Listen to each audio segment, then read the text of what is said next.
फरीदाबाद में हरियाणा पुलिस हुई शर्मसार। पीड़ित से पुलिस मांग रही आरोपियों के खिलाफ कार्रवाई के नाम पर हजारों रुपए। ऑडियो हुई वायरल। जीरो टॉलरेंस की बात करने वाली हरियाणा की बीजेपी सरकार में हरियाणा पुलिस कितनी जीरो टॉलरेंस पर काम कर रही है उसका खुलासा हुआ है। बता दें कि फरीदाबाद में दो पक्षों के लड़ाई झगड़े में घायल हुए पीड़ित से पुलिस द्वारा आरोपियों के खिलाफ कार्रवाई करने के नाम पर हजारों रुपए ऐंठ लिए गए, लेकिन फिर भी हरियाणा पुलिस के जवानों का पेट नहीं भरा। मामला फरीदाबाद के डबुआ थाने का है, जहां सोनू के साथ उसके पड़ोसियों का झगड़ा हो गया था, जिसमें सोनू को गंभीर चोटें आई और उसके साथ हाथ की उंगली में भी फ्रैक्चर आया है। इस घटना की शिकायत सोनू ने डबुआ थाने में की थी और इस मामले में कार्रवाई कर रहे जांच अधिकारी ने पीड़ित सोनू से कार्रवाई के नाम पर हजारों रुपए पहले ही डका लिए। बावजूद इसके जांच अधिकारी एसएचओ को देने के नाम पर सोनू से 60,000 रुपए की डिमांड कर रहे हैं। तो सुना आपने किस तरह से फरीदाबाद पुलिस रिश्वत मांग कर न केवल खाकी को दागदार कर रही है, बल्कि हरियाणा की बीजेपी सरकार के जीरो टॉलरेंस की नीति को पलीता लगा रही है। वहीं पुलिस कर्मियों से धमकी मिलने के बाद पीड़ित सोनू ने मुख्यमंत्री और गृह मंत्री अनिल विज से हाथ जोड़कर इस मामले में संज्ञान लेकर उचित कार्रवाई की मांग की और चेतावनी दी है कि यदि उसे न्याय नहीं मिला तो वह आत्महत्या कर लेगा, जिसकी जिम्मेदार डबुआ थाना पुलिस और उसके जांच अधिकारी हेमराज बलवीर और थाने के एसएचओ श्री भगवान होंगे। वहीं बता दें कि इस मामले में पीड़ित सोनू ने इसकी शिकायत फरीदाबाद पुलिस कमिश्नर से भी की है और सभी साक्ष्यों को पेश भी किया है। सोनू की शिकायत मिलने के बाद फरीदाबाद पुलिस कमिश्नर ने इस मामले की जांच एसीपी लेवल के अधिकारी को सौंपी है। अब देखना ये होगा कि एसीपी लेवल के जांच के बाद क्या नतीजा सामने निकल कर आता है और क्या रिश्वत मांगने वाले एचएसओ श्री भगवान और एएसआई बलवीर और हेड कांस्टेबल हेमराज पर एसीबी की जांच के बाद गाज गिरेगी या खाकी का बचाव करेगी। तो तुमने वो एसएचओ को सामान तो नहीं दिया अभी? ना ना ना हाँ? लिया ही ना था, रखा है मेरे पास। अच्छा, तुम्हारे पास ही रखा है? हाँ, लिया ना था, बोले बाद में देख काम हो जाएगा जब ले लूंगा। अच्छा, तो मैं कर दिए तू? बोल। मैं नहीं दे रहा धमकी कुछ भी। मेरी बात सुनो, अब मैं धमकी क्यों दूंगा तुम्हारे को? तो वो कर। हाँ ठीक है, क्या कह रहे? जो बनता वो कर। अच्छा ना हाँ। यार भैया एक बात बताऊं, ये समझा दिया। ठीक है, तू मेरी नौकरी तो खास किस तरह के कर तू? नहीं, नौकरी क्यों? मेरी बात सुनो, अब पैसों से भी काम नहीं हो रहा तो ये गलत बात है ना भाई। मेरी बात सुनो, तने किसी चेक दे दी काट के तने? नहीं चेक नहीं यार, मेरी बात सुनो। तूने पैसे ना दिए, सुनो मेरे सामने लेके आइए। कैसे? हेमराज को मेरे सामने लेके आना। तुमने पैसे दिए उसको? हाँ, और बोल।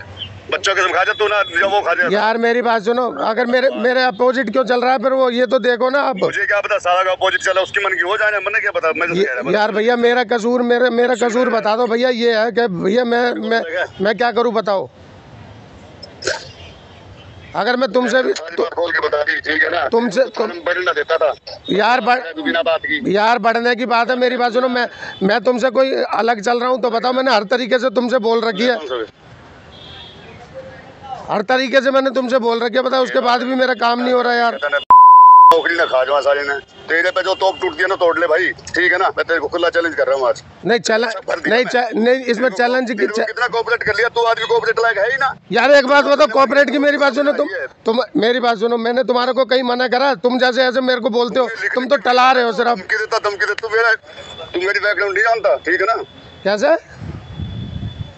तू ये लिख के भेज रहा है जो। यार भैया मैंने मजबूरी में। तुम मेरी बात सुनो, तुम जब बैकग्राउंड जानता, मेरे हथकड़ी लगी हुई है पहले से भी। नहीं हथकड़ी मेरे को हथकड़ी निकाल देना दिमाग में। यार भैया मेरी बात सुनो, अब मैं बोलूं भी ना तुमसे फिर। अब मैं कह रहा तेरे से और बोल, तेरे दिमाग को बात निकाल देना और बोल। मेरे दिमाग में कुछ नहीं है, बस मेरे दिमाग में ये है मेरा काम हो जाए बस। तू दे धमकी दे, हमें ब्लैकमेल कर रहा है तू। अच्छा, मैं तुम्हारे को यार आज तक तो नहीं करा तुम्हारे को ब्लैकमेल मैंने। तू भाई भी मानता है यार भैया मेरी बात सुन। तेरे को सुन मेरी बात, तेरे को जेल से बचाया मैंने, बहन बहुत बड़ी भारी गलती करी। तुम मेरी बात सुनो, मैं तुम्हारा एहसान मान रहा हूँ उस चीज का। पंडित की मेरे को सारी मुलाजमन कहा था, ये ठीक आदमी नहीं है। अच्छा भैया, मैंने आज तक तुम्हारे संग क्या ठीक नहीं करा बताओ? तुम्हारी कहाँ बात नहीं मानी मैंने, बताओ? लिख रहा है यार लिख इस मारे रहा हूँ कि मैं तुम्हारे पास। क्या यार, क्या मैसेज डाल रहा है यार तू? क्या करूं, मैंने अभी 4 बजे तक ऐसे कराई है उससे। अब कह रहा कल मैडम बिजी थी। हाँ, कह रहे कल के लिए बोल दिया। यार 20 तो डलवा यार, टेंशन कर यार, तू बेइज्जती की बात हो। बहुत दिक्कत आ जाएगी। अरे भाई साहब मेरी बात सुनो, तुमने मेरे से बोला था नहीं, मैंने तुम्हारे को खुद ही मैसेज करा है ना शाम को। वैसे अब देखा, मैंने तो पहुंचा हूँ थोड़ी देर पहले, मैंने देखा 4 बजे तक डंडा करा है मैंने उसमें। अब तुम 20,000 डलवा कैसे भी करके किसी। अरे भैया मेरी बात सुनो, मैं तो अभी पैसे तो है नहीं, कल उससे लेकर जितने देगा मैं कल आज दे दी, मैं तुम्हारे को फोन पे करवा देता।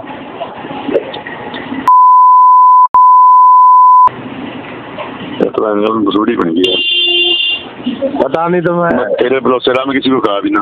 अरे भरोसे, अरे एकदम अर्जेंट हो गया ना काम। वो तो बात अर्जेंट में पैसे जरूरत पड़ा है, वैसे जरूरत पड़ती ना, कभी वैसे होती तो अपने धीरे से काम चला लेते हैं। चलो कल देखेंगे, कल दे दो। कल नंबर की कल यार, तेरी किस्मत बहुत ज्यादा इमरजेंसी है, बहुत ज्यादा। भाई साहब सुनो मेरी बात, मेरी जेब में मजाक नहीं कर रहा मैं, सुबह तुम्हें बता रहा हूँ 2-2.5 हज़ार रुपये पड़े हैं, आज उसमें आते वो तुम्हारे को कर देता मैं। 4 बजे तक उससे 3-4 बार फोन करे तो कह रहे मैडम बिजी है, ये है वो, कल का दे दिया टाइम। किसे कह के करवा दे यार, किससे कराऊं यार कह के, इमरजेंसी है यार, तू तेरा दुनिया भर का सर्कल है यार, कोई बात है यार। अरे सर्कल तो है, मैंने तो इस चक्के के 200-400 जो सर्कल है बहुत पैसे उठा रखे हैं इधर उधर। बहुत बेइज्जती हो जाएगी तेरी कसम भाई, प्लीज करवा दे यार, तुम प्लीज तो करवा यार अभी 1 घंटे तक। अरे मेरी बात सुनो, कल तुम्हारे को मैं अपने आप करा दूंगा, बोलने की जरूरत नहीं, जो भी आएंगे ना मैडम से सारे अपने आप फोन पे करा दूंगा, उसी के नंबर से ही करा दूंगा।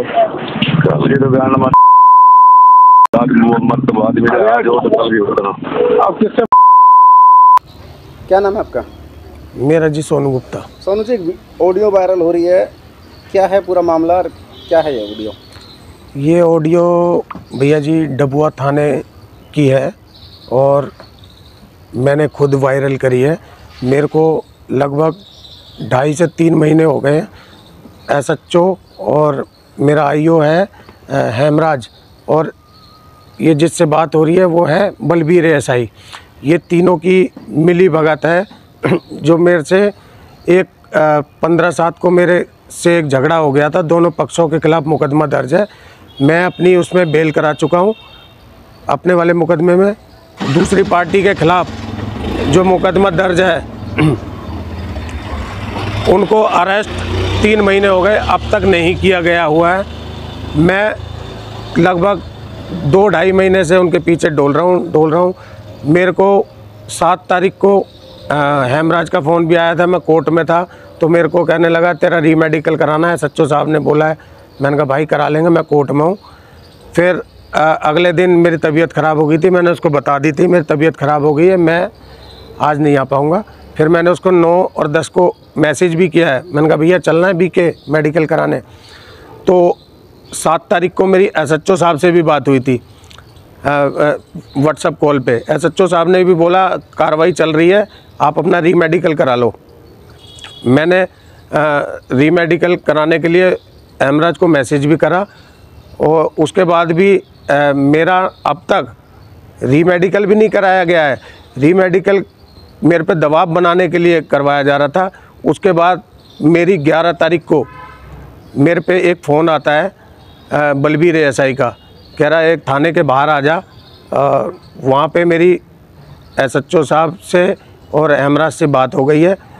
उसने उसके एवज में अरेस्टिंग करने के 60,000 रुपये मुझसे डिमांड की, जो कि मैंने उसको 30,000 रुपये तो उसी दिन दे दिए थे और 30,000 रुपये 13 तारीख को अनुपम होटल में मेरे साथ वो आया था, खाना खा के गया है। 30,000 रुपये उसने मेरे से वहाँ पे लिए। तो क्या सबूत है आप मेरे पे सारी ऑडियो और व्हाट्सएप कॉल रिकॉर्डिंग उनकी सारी रिकॉर्ड है। और 10,000 रुपये मेरे से हेमराज ने ले लिए, 5,000 रुपये बलबीर के थ्रू लिए, जो भी रिकॉर्डिंग में भी बलबीर बोल रहा है कि मैंने दे दिए हैं उसको, नहीं दिया तो कसम खा जाए। और 5,000 रुपये उसने मेरे से BK में लिए। मैंने जिस दिन से ये ऑडियो वीडियो वायरल की है उस दिन से पुलिस मेरे पे दबाव बना रही है, बहुत ज़्यादा मुझे धमकी दे रही है, ब्लैकमेल कर रही है। और मैं उनको अरेस्ट करने की जगह मैंने SHO साहब को भी मैसेज किया, मैंने कहा सर 3 महीने हो गए अरेस्टिंग नहीं हुई। SHO साहब ने मेरा फ़ोन ब्लैक लिस्ट में कर दिया, IO हेमराज ने भी ब्लैक लिस्ट में कर दिया। आरोपीगण दारू और सट्टे का और जुए का कारोबार करते हैं, उनकी उनसे मिली भगत है, उनकी मंथली भी जाती है वहाँ पे। उसके बाद वीडियो वायरल होते ही पुलिस हरकत में आई, मेरे पे दबाव बनाने लगी। जो मेरे साथ 2 लड़के थे वो बीच बचाव में थे, उनका कोई झगड़े में कोई रोल भी नहीं है। पुलिस वीडियो वायरल होते ही उनको नोटिस देने जा रही है जो मेरे साथी हैं, मगर जो दूसरा पक्ष है उसको बचाने की कोशिश की जा रही है।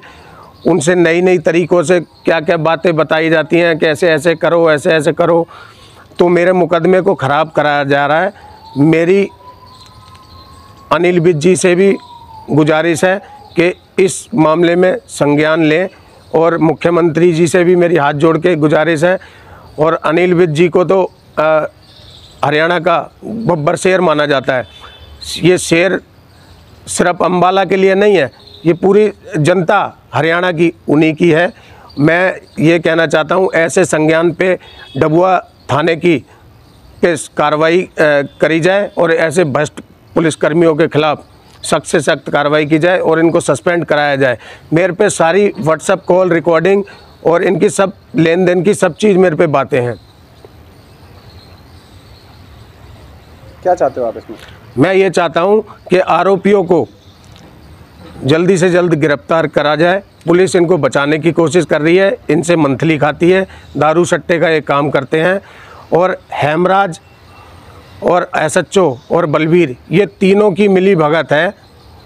मेरे से कम लगभग ये 2.5-3 महीने के अंदर अंदर 1.5 से 1.5 लाख रुपए अब तक ले चुके हैं।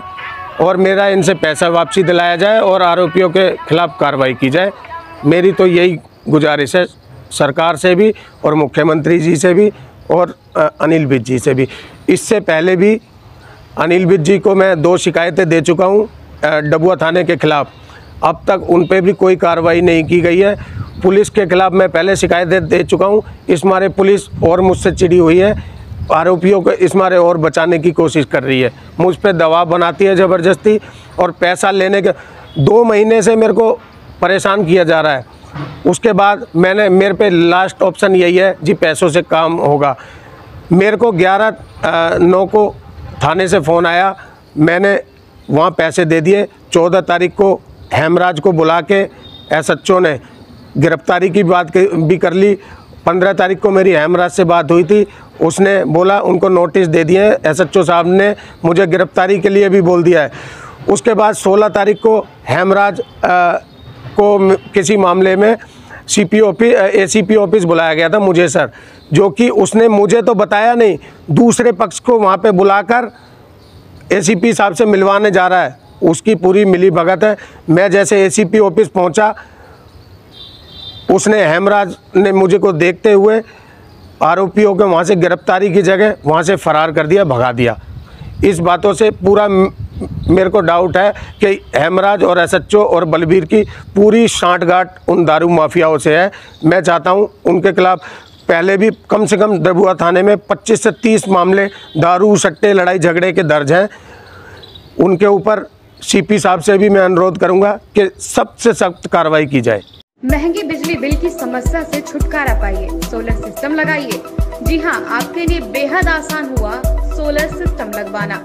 संपर्क करें Amity electronics corporation, Krishna Nagar, Mathura. जैसा कि मैंने आपको बताया कि भाई इसका ROI 25% है, यानी 25% का रिटर्न है। इसके हिसाब से देखा जाए तो जो लागत आप लगा रहे हैं वो लागत आपकी 4 साल में निकल आएगी।